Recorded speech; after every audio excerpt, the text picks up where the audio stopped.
אוקיי חברים, יש לנו עיסוי עם קרח, יש לנו בקבוק מלא בקרח ואז עושים איזשהו עיסוי וזה יכול לעזור למקרה הדלקתי שלנו. אוקיי חברים, self treatment, מתיחה מ-strain counter strain, בעצם יש פה הרפאיה של הפלנטר פסיה הפעם ולא מתיחה שלה. איך אנחנו עושים את זה? אנחנו בעצם לוקחים מהעקב אלכסון לכיוון הבעונות ואז אנחנו קוראים לזה כמו מתיחת בננה. אז זה בעצם לא מתיחה, יש פה הרפאיה שכל האזור הזה פה, האזור שמאוד כואב, האזור הפנימי המדיאלי, ואנחנו מרפאים את הפלנטר פסיה.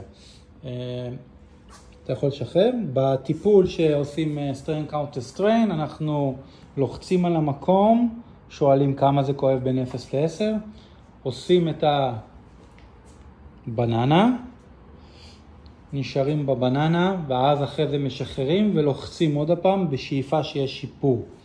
אם אין שיפור במצב אז זה אומר שאנחנו לא נשתמש בטכניקה הזאת, ואם יש שיפור במצב אנחנו כן נשתמש בה. תודה. אז קצת מהעולמות של שילובים של אומנויות לחימה, איך זה מתחבר לפלנטר פסאיטיס ולהקלה על דורבן. אז פעם אחת אנחנו פשוט נבוא מאחורה ונשב,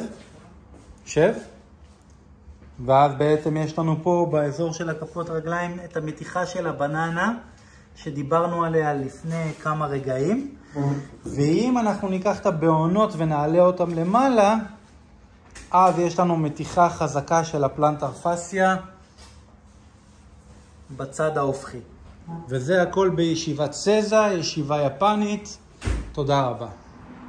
היל דרופ, עקבים לכיוון הרצפה, מתיחה של הפלנטר פסיה, דגש שפה זה עבודה איטית וירידה איטית. זה על שתי כפות הרגליים, רחמן על הצלן, ואפשר לעבור לאמצע למרכז אם יש בעיה בכף רגל אחת, ולתרגל רק על רגל אחת. ואז יש יותר עומס על המקום. תודה רבה.